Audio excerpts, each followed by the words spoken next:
Good morning guys. Nagluto na naman ako guys. Ayan. Yung lapu-lapu guys, piniprito ko na. Nabili ko yan guys ng 10 dirhams. 5 piraso. Napakamura guys. At napakasariwa pa niyan. Gagawin ko dyan yung sweet and sour. Ayan guys, natapos ko ng prito guys. Ayan guys, yung lapu-lapu.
Lagyan ko guys pamintang dilaw. At lagyan ko din ng sugar. Kunti lang.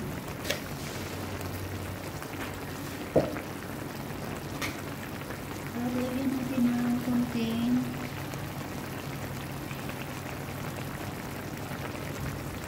ang tawag doon, tomato paste.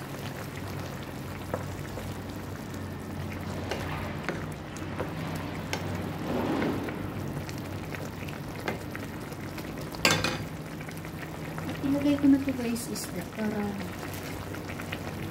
medyo makapal kasi siya para maluto yung nasa loob-loob pa.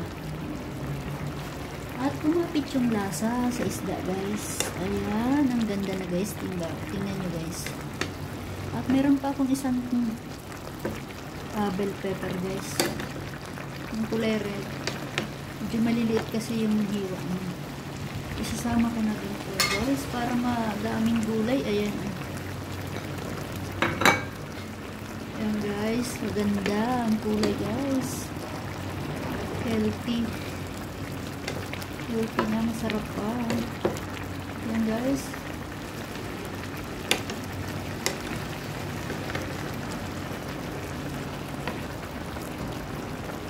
Ito na nga guys ang sweet and sour ko.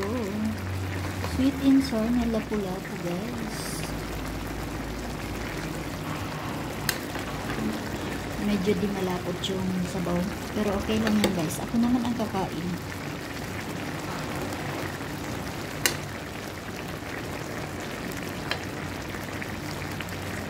Overload sa gulay.